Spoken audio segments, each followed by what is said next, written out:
Setelah sempat mengalami krisis pada tahun 2014, hubungan diplomatik Qatar dengan negara-negara Teluk ini kembali memanas. Arab Saudi, Uni Emirat Arab, Bahrain, dan 6 negara tetangga lainnya memutuskan hubungan diplomatik dengan Qatar.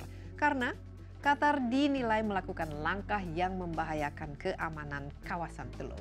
Arab Saudi bahkan menutup perbatasan dan memutus jalur darat, laut, dan udara dengan Qatar. Nah, apa sebenarnya yang memicu ketegangan di kawasan Teluk ini dan sejauh mana dampaknya terhadap Indonesia? Akan kita bahas dalam Insight kali ini bersama saya, Desi Anwar.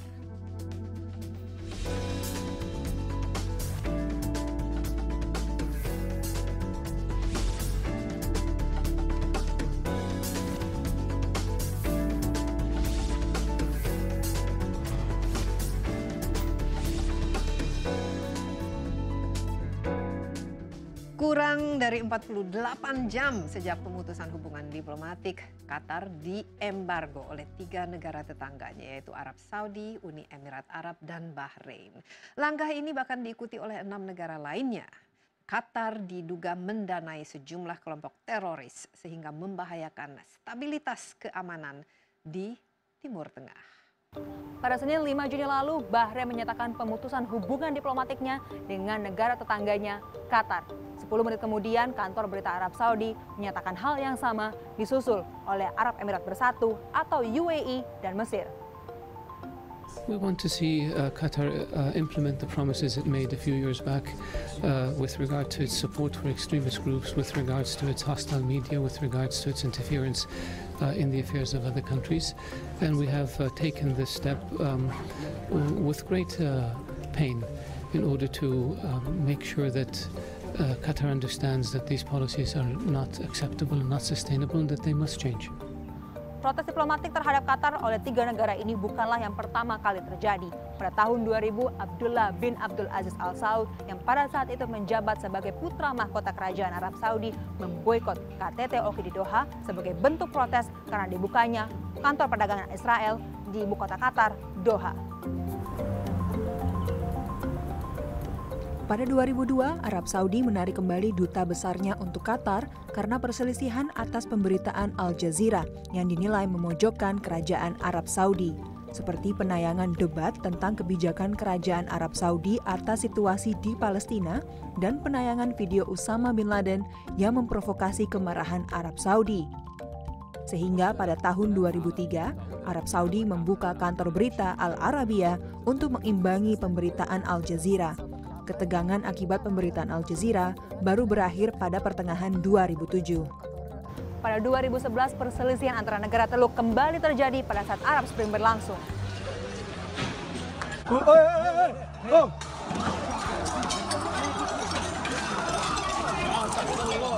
Bukan rahasia bahwa Qatar memberikan dukungan bagi kelompok Ikhwan Al-Muslimin di Mesir. Qatar diketahui memberikan bantuan dana sebesar 8 triliun dolar Amerika Serikat dan mendukung Presiden terpilih Muhammad Mursi. Sedangkan Arab Saudi, UAE, dan Bahrain mendukung Husni Mubarak hingga kejatuhannya, kemudian mendukung kudeta militer terhadap Mursi di Mesir dan menganggap Ikhwan Al-Muslimin sebagai kelompok teroris.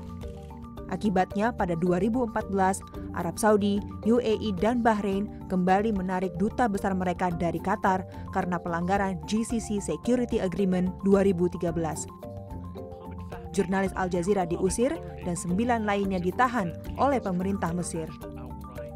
Selain Ikhwan Al-Muslimin, pada 2015 Qatar juga memberikan dana bantuan bagi pembangunan Gaza sebesar 1 triliun dolar Amerika Serikat pasca perang Gaza Israel pada 2014. Hal ini menimbulkan dugaan bahwa Qatar mendukung Hamas yang merupakan pemegang pemerintahan di Gaza. Qatar juga membolehkan Hamas membuka kantor perwakilan di Doha.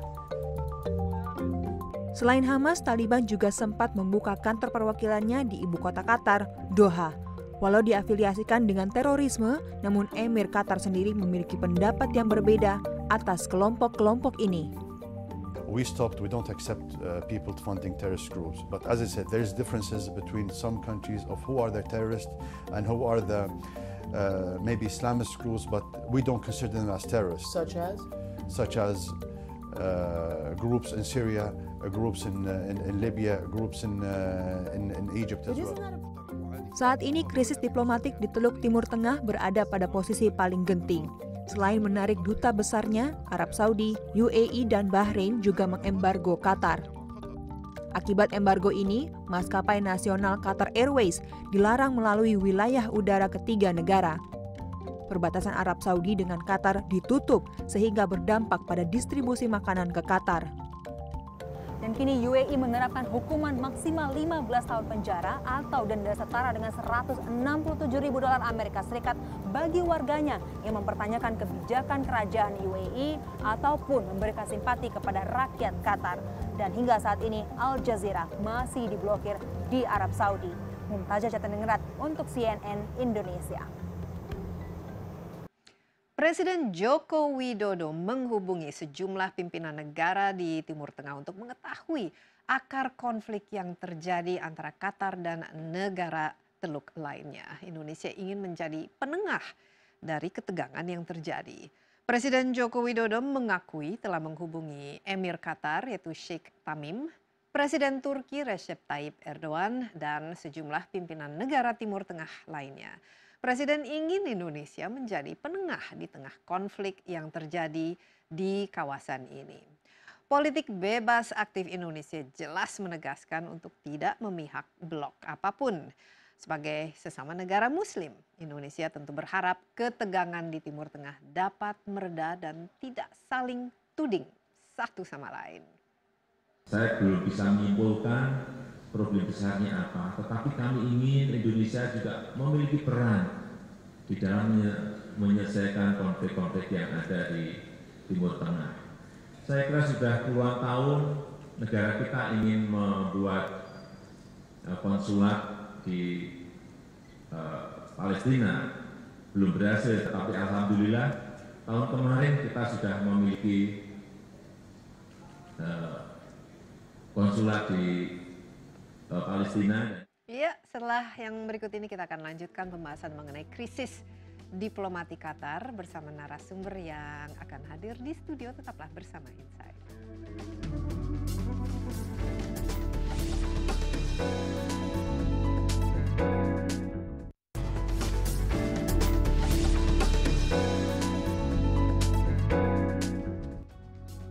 Ya, kembali dalam Insight. Perselisihan Qatar dengan negara-negara Teluk sebenarnya telah berlangsung sejak cukup lama ya. Kebijakan Qatar yang berseberangan dengan Arab Saudi dan negara Teluk lainnya dianggap sebagai sebuah ancaman bagi stabilitas di kawasan Teluk. Nah, apa sebenarnya yang memicu ketegangan diplomatik di kawasan Teluk ini dan bagaimana dampaknya terhadap Qatar dan negara lainnya termasuk dengan Indonesia.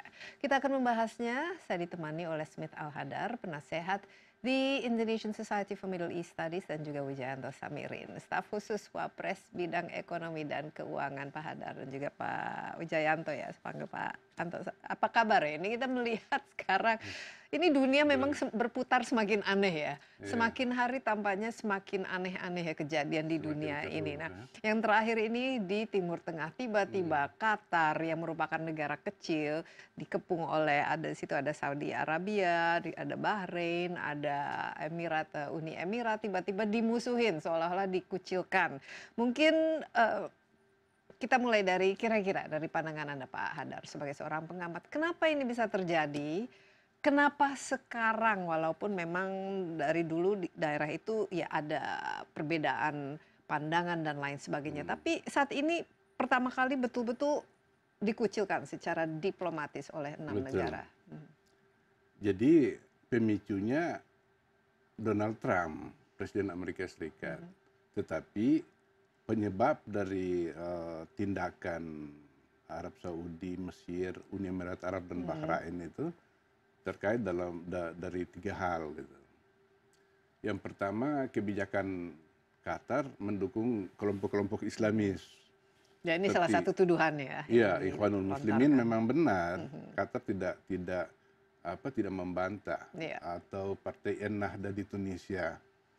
Nah, Ikhwanul Muslimin ini berada di seluruh negara Arab.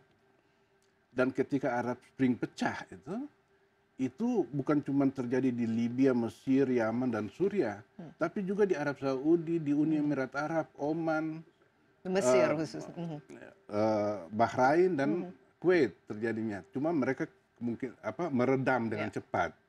Tapi itu gejolak itu masih tetap ada di sana. Dan Qatar menggunakan medianya, Al Jazeera yang terkenal itu dengan media-media cetak yang lain seperti Al-Sharq Al-Awsat itu menyuarakan suara Ikhwanul Muslimin dan kelompok Islam yang lain itu begitu kuatnya, dan Arab Saudi merasa dan terancam oleh kebijakan yang begitu ini berani. khususnya apalagi Arab Spring yang terjadi di Mesir kan, di mana di situ Qatar mendukung pemerintah Morsi, sementara negara-negara lain mereka lebih mendukung Mubarak ya istilahnya. Iya betul. Jadi Ikhwanul Muslimin ini kan pada tahun 2002 kan menang pemilu dan pemilunya Morsi, secara diplomatis sebenarnya, secara demokratis. Iya.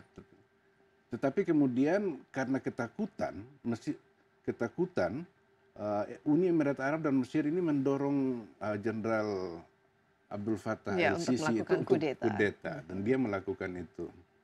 Nah kemudian memang setelah kudeta itu memang beberapa saat kemudian kan ada kekerasan gitu.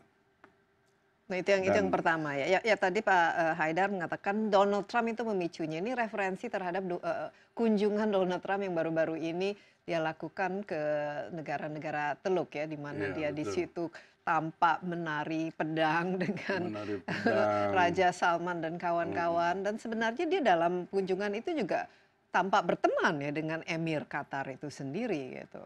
Iya betul. Jadi ya Saudi sogok lah dengan investasi yang begitu besar, 350 miliar dolar Amerika Serikat, dan membeli senjata Amerika Serikat sebanyak 110 dolar itu tujuan Saudi untuk menguatkan Donald Trump yang mendukung Saudi sepenuhnya, beda dengan Obama sebelumnya. Dan Donald Trump sangat termakan dengan hal-hal seperti itu. Ya? Dan Saudi merasa setelah dia melakukan itu semua, dia merasa Donald Trump telah memberikan cek kosong gitu, bahwa dia bisa melakukan apa saja. Merasa di atas angin. Oke, tadi mengenai Muslim Brotherhood ya. Apalagi yang menjadi pemicu dikucilkannya Qatar? Karena kalau bicara mendukung teroris dan lain sebagainya, ini ya sama saja yang dilakukan oleh Arab Saudi. Nah, itu kedekatan Qatar dengan Iran. Nah, Iran ini musuh bebuyutannya Arab Saudi, dan mereka sepandangan dengan Donald Trump untuk mengisolasi Iran di Timur Tengah, karena Iran dipandang telah menjalankan politik regional yang ekspansif dan sektarian gitu, karena Iran mendukung kelompok-kelompok Syiah di Irak, Suriah, Lebanon, Bahrain, dan di Arab Saudi sendiri di Al-Qatif itu provinsi sebelah timur Saudi itu komunitas Syiah semua, dan di Yaman yaitu kelompok Houthi itu juga Syiah, di halaman belakang Saudi itu juga Iran mendukung itu, dan Qatar sebagai sesama negara Teluk itu ikut juga mendukung Hizbullah yang pro Iran di Lebanon. Kemudian Qatar ini tahun 2015 itu menandatangani kerjasama pertahanan dengan Iran. Ya, jadi pada intinya tidak sejalan dengan saudara-saudaranya di negara dan Teluk membagi lainnya ladang gas terbesar di Teluk Persia itu antara Iran dengan Qatar gitu. Nah, sikap Qatar yang berseberangan dengan Arab Saudi ini menimbulkan kecemburuan lah ya, atau menimbulkan Qatar telah menyediakan wilayahnya untuk masuknya agenda Iran di Teluk Persia itu. Nah, tapi yang lain memang sejalan dengan misalnya kan ada Bahrain di situ, ada Uni Arab Emirat, tapi katanya juga Jordan sudah mulai mengurangi hubungan diplomatik. Jadi ini memang apakah itu solidaritas dengan Arab Saudi sebagai negara yang kuat dan besar di situ, atau memang mereka merasa bahwa Qatar ini merupakan ancaman terhadap GCC itu, the Gulf Cooperation Council itu. Dewan Kerjasama Teluk gitu. Ya memang seperti itu.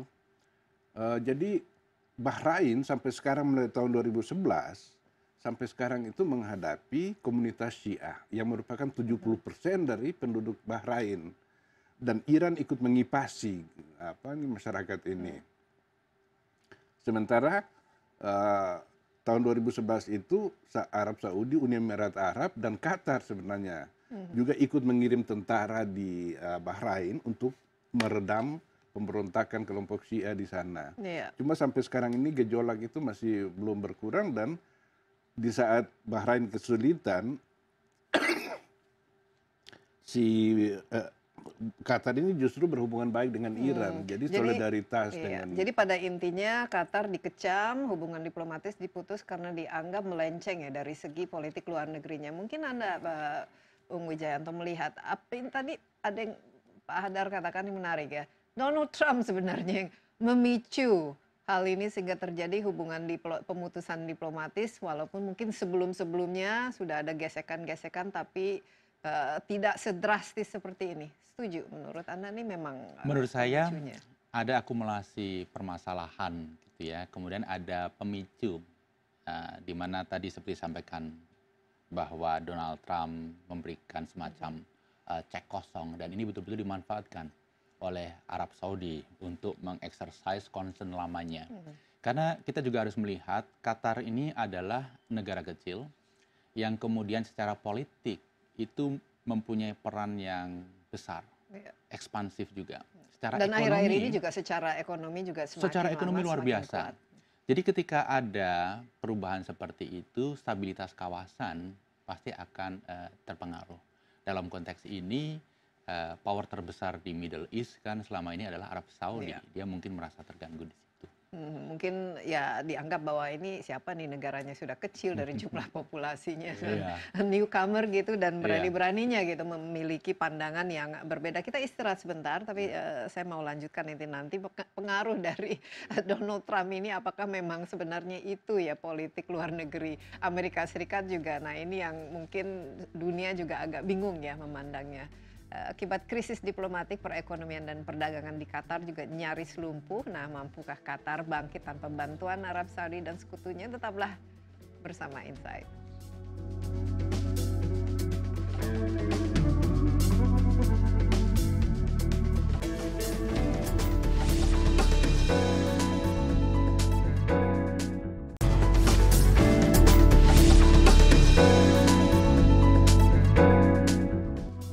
Ya, kita lanjutkan perbincangan tentang krisis Qatar masih bersama Smith Al-Hadar, penasihat di Indonesian Society for Middle East Studies, dan Wijayanto Samirin, staf khusus Wapres bidang ekonomi dan keuangan.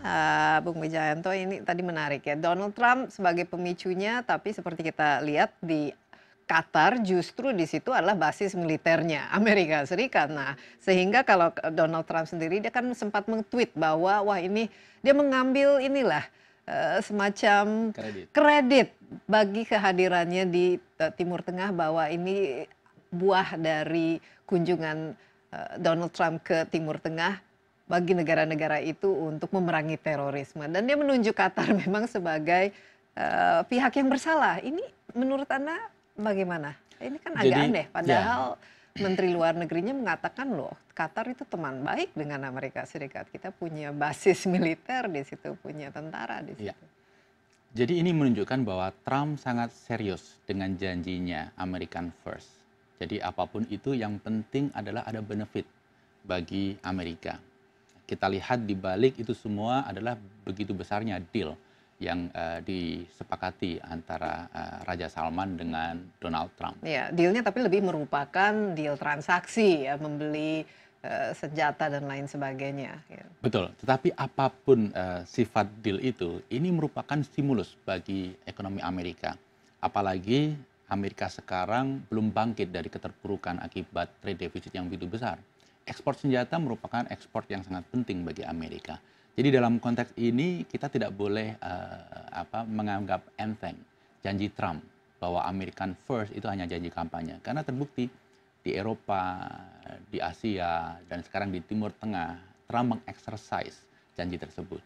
Mbak Hadar, bagaimana kehadiran Amerika di peta ini ya, di konstelasi ini? Karena di Qatar ada basis militer di situ dan ini tentu akan membuat kerjasama dengan Amerika Serikat juga, apalagi ini kan negara-negara ally, negara-negara sekutu bagi Amerika Serikat akan sangat terganggu tentunya. Yang pertama saya mesti katakan bahwa adanya pangkalan udara terbesar Amerika Serikat di Timur Tengah di Qatar itu, dan angkatan udara Amerika Serikat dan Inggris menggunakan pangkalan itu untuk menyerang Taliban di Afghanistan, ISIS di Irak dan di Suriah, itu menunjukkan bahwa Qatar memang tidak terlibat dalam bantuan terhadap terorisme. Karena jadi tidak adil lah tuduhan yang dilontarkan terhadap Qatar oleh negara-negara tetangganya. Iya, itu tidak adil. Dan dukungan Amerika Serikat terhadap Donald Trump, maksud saya terhadap negara-negara Arab Teluk ini, itu kemudian berdampak pada determinasi Turki dan Iran membantu Qatar. Ini tujuannya untuk meningkatkan negosiasi power, kekuatan negosiasi Qatar dengan negara-negara Arab Teluk di situ. Nah, nanti kira-kira bagaimana? Akan bereskalasi seperti apa? Karena Turki juga sudah mengatakan bahwa akan membantu. Tadi Pak Hadar juga sebut bahwa Iran juga bahkan mereka siap membantu logistik ya. Siapa tahu sudah Qatar. Mereka bantu. Iran sudah mengirimkan ratusan ton buah-buahan dan sayuran melalui laut maupun udara. Begitu juga Turki telah melakukan itu. Karena bagi Turki, Qatar itu sangat penting. Satu-satunya sekutu Turki di Timur Tengah yang bahu-membahu bersama Turki dalam perang proksi di Suriah itu cuma Qatar. Qatar bukan cuma mendukung politik, tapi dia membantu senjata dan logistik lainnya. Sementara itu Qatar juga adalah negara sangat kaya. Tapi yang diharapkan apalagi tahun 2022 nanti menjadi tuan rumah dari Piala Dunia itu kan pasti akan menjadi sorotan lah kan. Dan kita sudah tahu bahwa ekonominya tadi disebut salah satu yang berkembang dengan pesat dan ingin berteman lah dengan banyak negara di mana-mana. Kira-kira kalau tidak ada solusi yang baik ya secara diplomatis ini, apa hal yang terburuk yang bisa terjadi di sana, Pak Hadar? Ya bisa terjadi perang. Kemungkinan perang itu bukan hal yang tidak mungkin.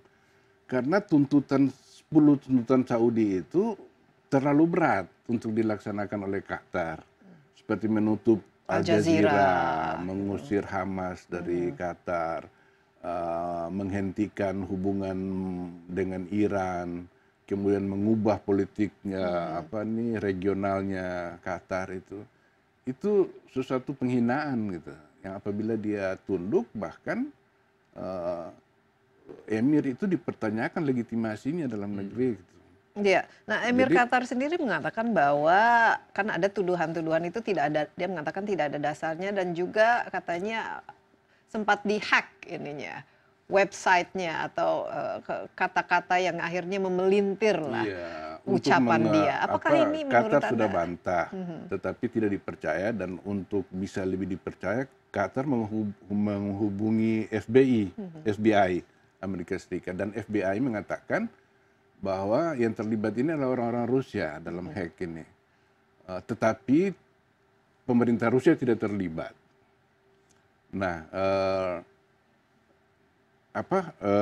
menurut saya itu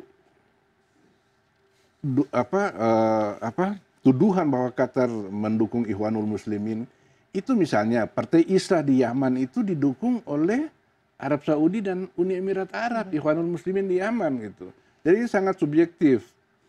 Hamas misalnya dituduh sebagai kelompok teroris, tapi itu kan sangat subjektif. Yang mengatakan itu Amerika Serikat, Israel. Dan jadi sebenarnya inti mengucilkan itu, memutus hubungan diplomatis dan istilahnya ya membuli lah kalau kita lihat itu apa sebenarnya yang ingin dicapai? Apakah semacam hegemoni lah bagi negara-negara yang memiliki pandangan yang sama dengan Saudi Arab Saudi? memainkan kekuatannya dia untuk menghegemoni, mempertahankan hegemoninya dia di Teluk Persia.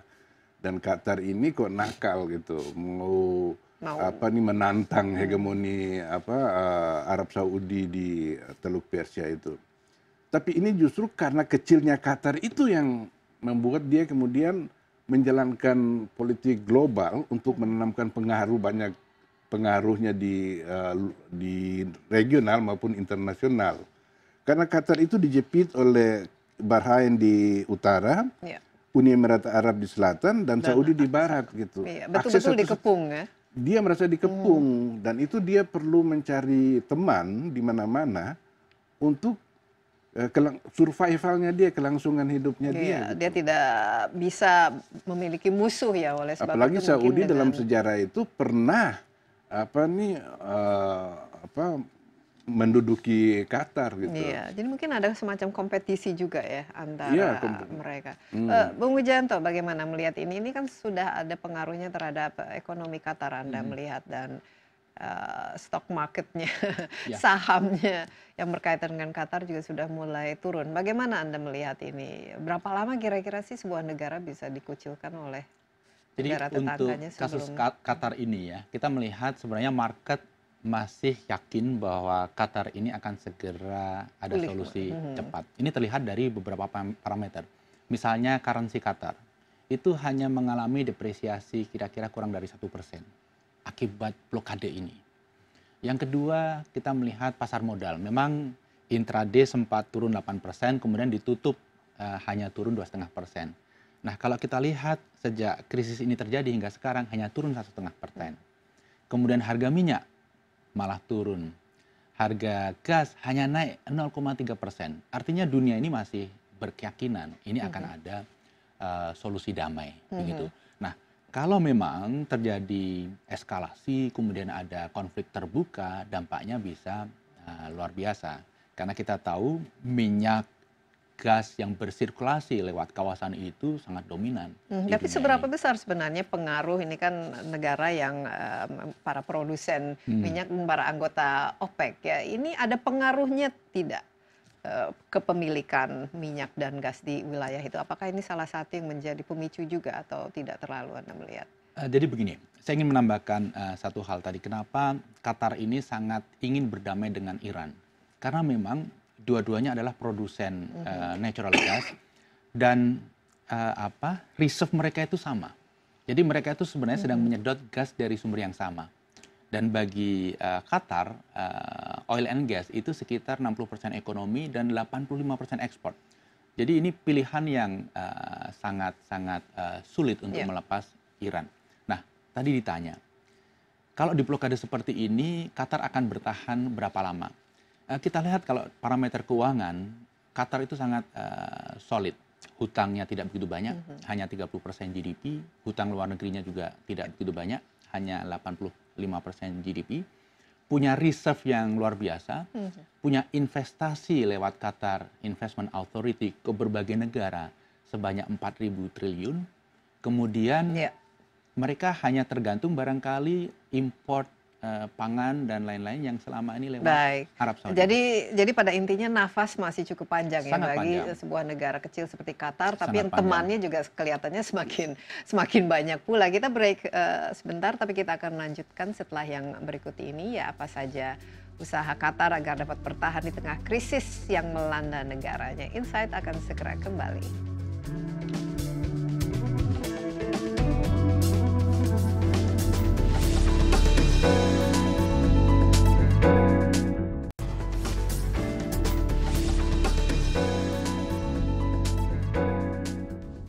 Ya, kembali dalam Insight kita lanjutkan pembahasan mengenai krisis diplomatik Qatar. Saya ditemani Smith Al-Hadar, penasihat di Indonesian Society for Middle East Studies, dan juga Wijayanto Samirin, staf khusus Wapres bidang ekonomi dan keuangan. Pak Hadar dan juga Bung Wijayanto, ini mudah-mudahan tidak eskalasi menjadi perang ya, karena ini pasti dampaknya juga sangat buruk bagi kita-kita, termasuk di Indonesia. Nah, Indonesia kan memilih hubungan yang sangat baik ya dengan negara di Timur Tengah ini. Bagaimana?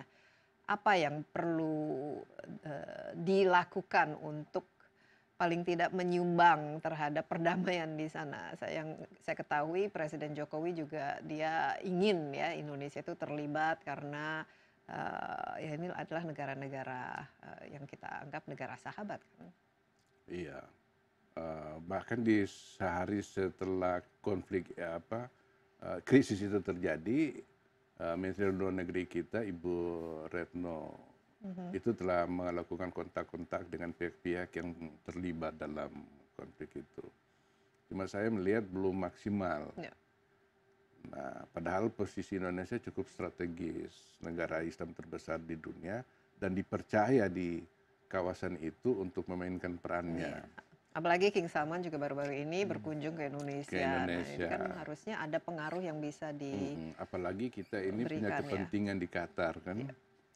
Nah, ada sisi positif dari konflik Qatar bagi Indonesia gitu, yaitu karena diisolasi oleh negara-negara sekitar situ, maka Qatar akan memilih investasinya keluar dari wilayah itu, dan Indonesia akan menjadi negara sasaran termasuk target gitu, karena Indonesia bukan negara baru bagi Qatar.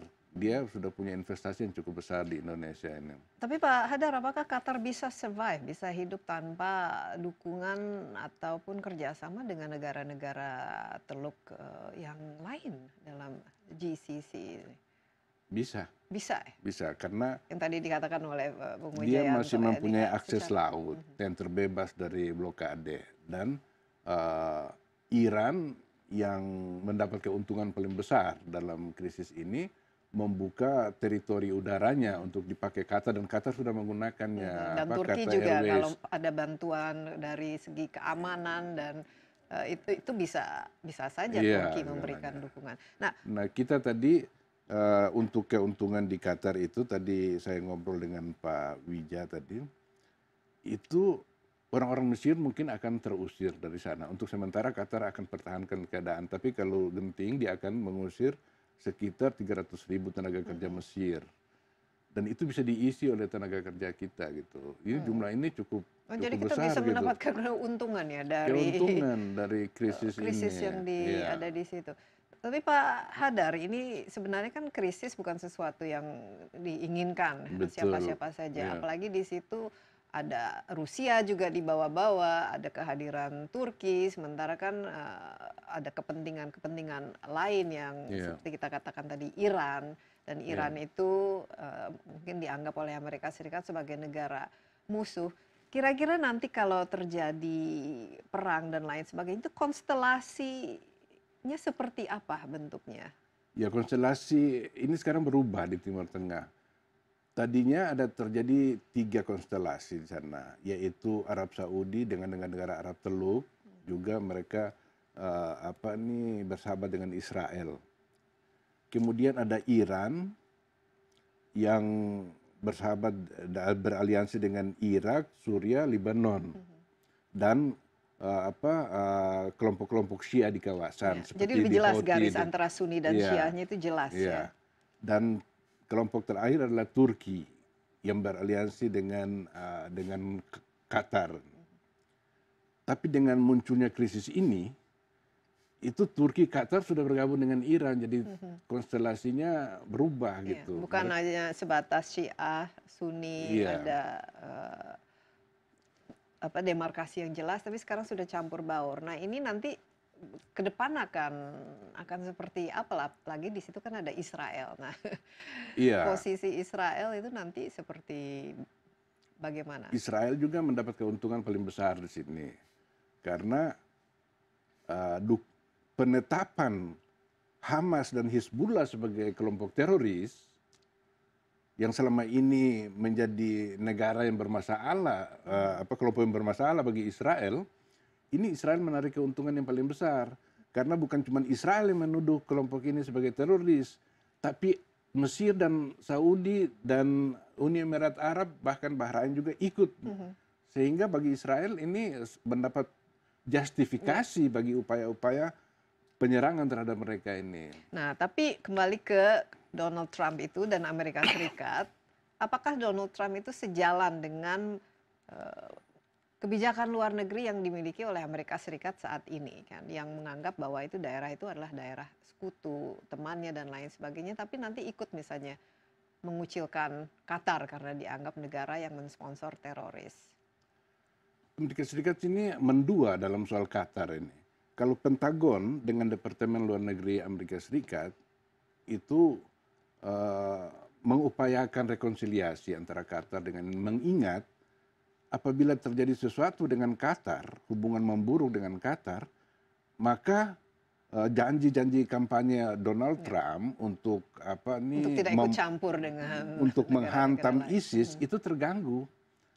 Karena itu sangat strategis posisi angkatan pangkalan udara Amerika Serikat di Qatar itu. Jadi cukup membingungkan ya konstelasinya jadinya. Apalagi seperti kita katakan tadi, Amerika Serikat memiliki pangkalan itu di Qatar itu sendiri. Mungkin Bung Wijayanto, bagaimana Anda melihat dari kepentingan Indonesia juga dengan khususnya krisis yang terjadi di Timur Tengah? Bagaimana kita melihat? Tentunya Indonesia berharap ya supaya ini bisa diselesaikan dengan cara damai. Karena dunia ini sudah ada begitu banyak konflik geopolitik, geoekonomi. Jadi kalau ada tambahan satu lagi konflik geopolitik, geoekonomi di pusat dunia yang memproduksi energi, maka beban dunia ini akan menjadi semakin berat. Dan beban bagi Indonesia sebagai net importer minyak yang besar itu juga akan luar biasa. Tapi kalau kita harus misalnya adalah terjadi peperangan atau siapa tahu mungkin Saudi Arab dan teman-temannya menjajah atau menduduki lah Qatar, yang mudah-mudahan tidak. Tapi Indonesia, kita kan memang bebas aktif ya ininya. Tapi kira-kira memilih siapa pada akhirnya maksud? Kita pasti akan tetap mendorong upaya damai. Jadi Pak JK juga sudah memanggil Duta Besar Arab Saudi dan Duta Besar Qatar untuk mendapatkan gambar yang sesungguhnya, yang tidak terdistorsi oleh apa yang ada di media. Dan beliau juga mendorong bersama tentunya Pak Jokowi dan Menteri Luar Negeri untuk mendorong upaya-upaya damai.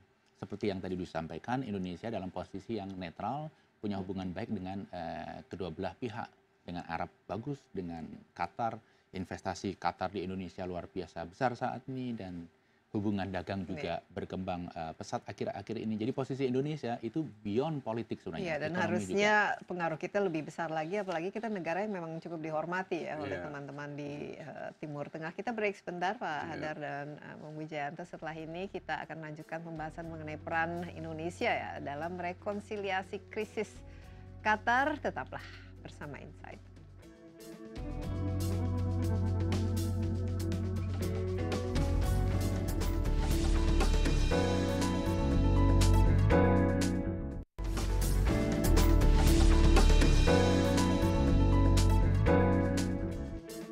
Ya, kita lanjutkan pembahasan mengenai krisis di Qatar dan juga kira-kira peran Indonesia dalam rekonsiliasi di Qatar. Masih bersama Smith Al-Hadar, penasihat Indonesian Society for Middle East Studies, dan juga Wijayanto Samirin, staf khusus Wapres bidang ekonomi dan keuangan. Mungkin kita lanjutkan tadi Bung Wijayanto, karena Indonesia kan dalam beberapa kasus sudah memiliki peran sebagai penengah lah yang membantu melakukan menciptakan perdamaian, rekonsiliasi, apalagi Wapres Pak Yusuf Kalla kan istilahnya tokoh perdamaian yang seharusnya cukup kredibel dan ya punya bobot lah. Ini kira-kira secara konkret apa yang kita bisa lakukan untuk membuat Indonesia itu jauh lebih berperan dalam krisis di barangkali upaya-upaya diplomasi tetap didorong, tetapi yang tidak kalah penting adalah upaya di bidang ekonomi.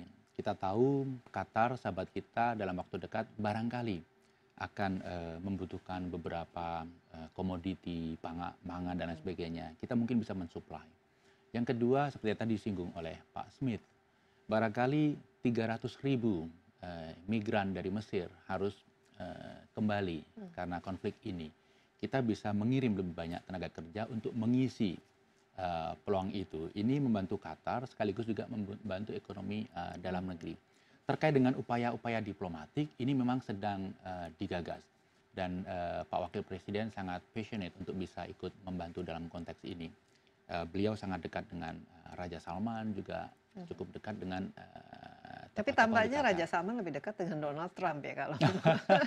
Karena dengan Donald Trump ini benefit relationship-nya real sekali. Iya, lebih konkret gitu. Justru kita yang memberikan benefit terhadap meningkatnya jumlah calon jemaah haji yang kita kirimkan ke Arab Saudi. Pak Smith Al-Hadar, bagaimana Anda melihat ini? Sebenarnya Indonesia tadi Anda mengatakan kan kurang ya, selama ini mungkin serius menanggapinya atau kurang fokus. Apa yang bisa kita lakukan dan juga supaya negara-negara ini juga merasa bahwa Indonesia itu perlu dilibatkan?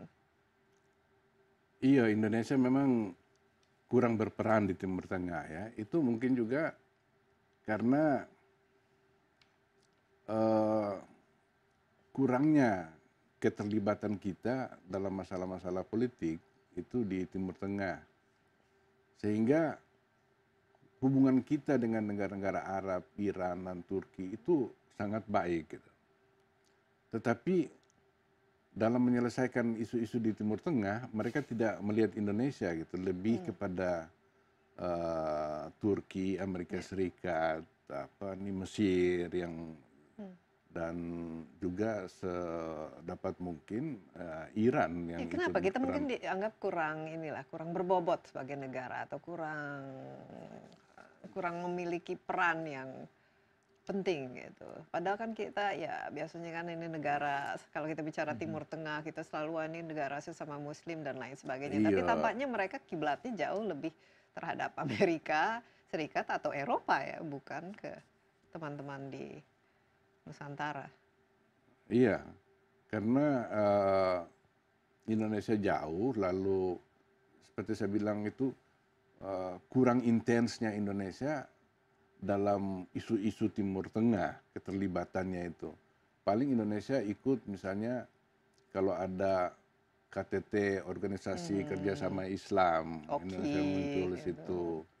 Kemudian orientasi ekonomi kita itu lebih ke negara-negara Barat, dan juga sedangkan ke Timur Tengah cuma tenaga kerja. Iya, nah itu mungkin kita Indonesia identik dengan negara pengirim TKI gitu, jadi sehingga derajatnya mungkin tidak sebagus Amerika Serikat yang memiliki senjata dan lain sebagainya. Oke, tapi Pak Hadar, untuk kedepannya ini kan Kuwait katanya diminta sebagai penengah lah, dan ada 10 kondisi yang diberikan kepada Qatar sebelum diplomasinya ini akan dibuka kembali. Dan kalau yang saya ketahui yang akhir-akhir ini justru Qatar tidak setuju ya, istilahnya mereka terus membangkang. Ini bagaimana ini nanti ke depan? Iya.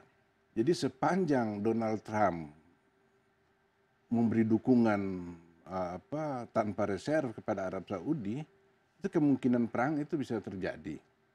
Karena Arab Saudi tidak akan mau kehilangan muka tanpa tuntutannya dia terpenuhi. Iya. Dan tapi tuntutannya itu tidak realistis ya kalau kita lihat bagi negara seperti Qatar. Menutup Al Jazeera itu kan agak sedikit drastis. Dan saya lihat kemarin kan Iran mengirim 2 kapal perangnya ke Oman, lalu kemudian ke perairan internasional di Teluk Aden gitu. Nah, saya kira ini tujuan Iran untuk menggebosi sedikit memecahkan konsentrasi Arab Saudi dan sahabat-sahabatnya ini dalam terkait dengan krisis Qatar gitu. Nah, Saudi harus realistis bahwa serangan dia terhadap Qatar itu punya konsekuensi yang cukup besar. Nah, kita tahu bahwa beberapa hari setelah krisis Qatar terjadi, itu ada pemboman di makam Imam Khomeini di Teheran dan serangan terhadap parlemen Iran. Nah, itu katanya oleh ISIS kan yang sebagai dan pelaku. Iran sudah menyatakan Pasdaran atau Korps Penjaga Revolusi Iran telah menyatakan bahwa Saudi terlibat dalam soal ini. Jadi ini sangat panas. Dan kemarin tadi itu terjadi pemboman di Al-Qatif di Saudi Arabia terhadap pasukan patroli Saudi, bukan tidak mungkin bahwa itu adalah salah satu balasan Iran, sehingga masalah situasi makin panas. Ya, makin panas. Nah, situasi akan agak mereda kalau Donald Trump tegas, netral gitu. Dalam hal ini mencegah Saudi dan teman-teman itu melakukan serangan terhadap Qatar, dan Qatar mungkin akan memberikan konsesi walaupun tidak sampai mengganggu prinsip-prinsipnya dia, tapi harus memberi Tapi konsesi. justru sekarang yang dilakukan oleh Donald Trump adalah memojokkan Qatar, seolah-olah memang apa yang dilakukan oleh Arab Saudi dan kawan-kawannya itu benar ya. Ini kalau worst case scenario, karena ya misalnya dengan ada kondisi seperti ini kan tidak mungkin, pasti takut kehilangan muka lah istilahnya. Tidak mungkin bagi Arab Saudi dan teman-temannya untuk kita buka lagi tanpa ada konsesi apapun yang diberikan oleh Qatar. Sementara Qatar juga mungkin merasa mendapat dukungan dari Iran, ya, yang sekarang kan dengan pemilihan kembali terhadap Rouhani dan negara yang semakin stabil, semakin kuat. Belum lagi Turki. Apa kira-kira nanti dampaknya terhadap? Ya, tadi disampaikan peran Presiden Trump sangat strategik di sini. Tapi kalau melihat konstelasinya, style Presiden Trump ini kan selalu beliau itu menggertak di depan, kemudian mulai lebih moderat di akhir, gitu ya. Dalam konteks ini pun saya juga berharap bahwa akhirnya beliau akan come up dengan solusi damai. Resiko bagi Amerika kalau Qatar terus dibully, apalagi diserang, itu juga luar biasa. Ini masalah kredibilitas.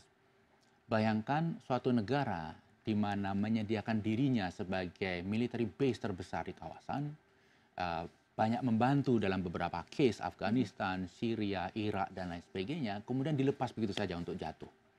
Ini ally Amerika di seluruh dunia pasti akan berpikir ulang, buat apa saya loyal kalau ketika dibutuhkan tidak dibantu. Dalam konteks ini saya cukup yakin akhirnya akan ada solusi tengah. Barangkali tidak akan ada konflik terbuka, tetapi teror di masing-masing negara itu yang akan sudah cukup, terjadi akhir-akhir ini. Itu akan cukup sering terjadi. Nah, worst case scenario, kalau ada konflik terbuka, ya kita harus siap melihat dunia ini mengalami pertumbuhan ekonomi negatif lagi. Karena pasti supply energi terganggu, uncertainty luar biasa, harga minyak naik, harga energi naik, semua bisnis juga harus mengkalkulasi ulang forecast-nya, mereka mengerem investasi dan lain sebagainya. Global slowing ini akan terjadi dalam waktu yang akan sangat lama. Walaupun mungkin harga minyak, harga gas akan meningkat ya dengan adanya konflik seperti ini kalau supply terganggu. Betul. Tetapi kalau kita melihat negara-negara mesin utama ekonomi, mereka ini kan semua adalah net importir minyak, termasuk Amerika, Cina, Jepang, Eropa. Gitu. Jadi ketika supply ini tidak pasti, harganya naik, maka pertumbuhan ekonomi mereka sebagai motor ekonomi dunia akan melambat juga.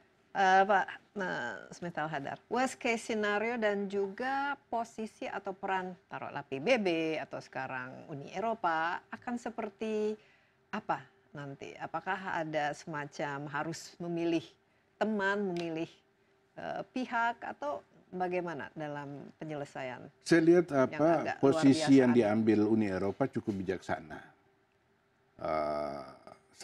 Sejauh ini Uni Eropa mendesak pihak-pihak yang bertikai ini untuk segera berdamai, untuk menjaga stabilitas dan keamanan di Timur Tengah.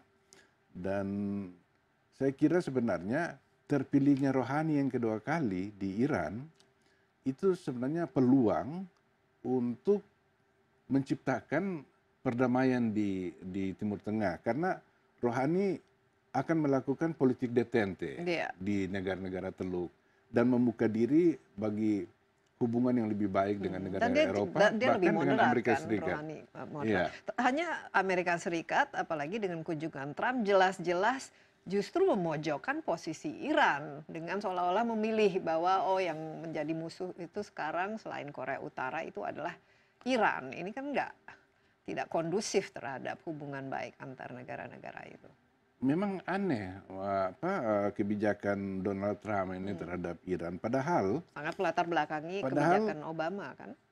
Trump punya tekad untuk berperang melawan ISIS sampai tuntas di Irak dan Suriah. Nah, negara di Timur Tengah yang terlibat secara langsung dalam berperang melawan ISIS itu Iran. Di Suriah maupun di Irak. Obama ketika itu bersikap lunak terhadap Iran, kata mengharapkan kerjasama Iran dalam memerangi ISIS ini. Nah, determinasi Donald Trump untuk menghabisi ISIS tidak mungkin mencapai hasil yang maksimal tanpa adanya kerjasama dengan Iran dalam soal ini. Iya, dan yang ada juga sekarang membuat posisi Rusia seolah-olah tambah kok lebih kredibel ya, misalnya yang namanya Vladimir Putin dalam sikapnya apa yang terjadi di Timur Tengah ketimbang Donald Trump. Ini kan sesuatu yang ajaib sebenarnya. Ya, jadi kalau kita lihat, kita analisis hingga detik ini, memang profil diplomasi Rusia nampak lebih elegan dibanding Amerika. Karena Amerika langsung presidennya mengatakan, hey, I'm behind this, gitu kan. Bahkan di tweet dan lain sebagainya.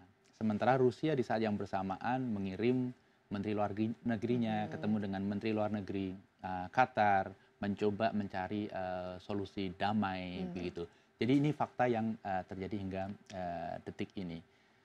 Yang sebenarnya juga mengkhawatirkan yang muncul dari kasus Qatar ini adalah peta perseteruan di Timur Tengah, di dunia Arab yang semakin kompleks.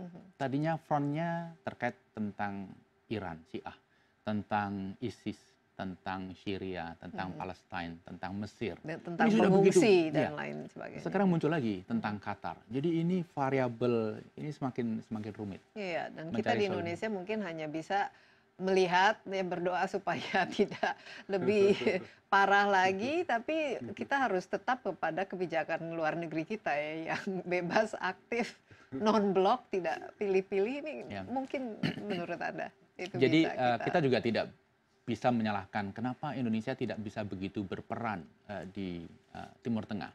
Karena faktor kultur, faktor jarak, faktor histori. Pertanyaan yang sama juga perlu kita ajukan. Kenapa kalau ada konflik di Filipina, konflik di Thailand Selatan, Timur Tengah tidak bisa berperan, tetapi Indonesia bisa berperan. Karena kita memang secara histori lebih memahami, secara kultur lebih fit, secara regional kita lebih dekat. Jadi memang Indonesia ingin berperan di Timur Tengah itu niat yang baik, tapi untuk bisa mengeksersis itu perlu usaha keras. Tapi kinerja politik luar negeri Indonesia ini juga agak payah di Timur Tengah itu. Misalnya ketika Saudi mengajak Indonesia berperang di Yaman, itu Indonesia menolak, tapi Malaysia ikut serta. Itu sudah baik karena Indonesia tidak mau pilih-pilih. Kemudian ketika Saudi membentuk koalisi militer Islam yang diikuti oleh 35 negara Islam, itu juga Indonesia menolak ikut serta. Nah, ini dengan sendirinya mungkin Indonesia tidak terlalu diperhitungkan ya dalam menciptakan bukan konkret. satu negara yang friendly untuk kita ajak bekerja sama atau mau mendengar suaranya dalam menyelesaikan masalah di Timur Tengah. Gitu. Betul-betul kompleks sekali ini situasi di sana, dan tiap hari juga bisa berubah, apalagi dengan adanya seorang presiden di Amerika Serikat yang menggunakan Twitter sebagai alat diplomasi, tapi juga alat untuk menciptakan kekacauan ya.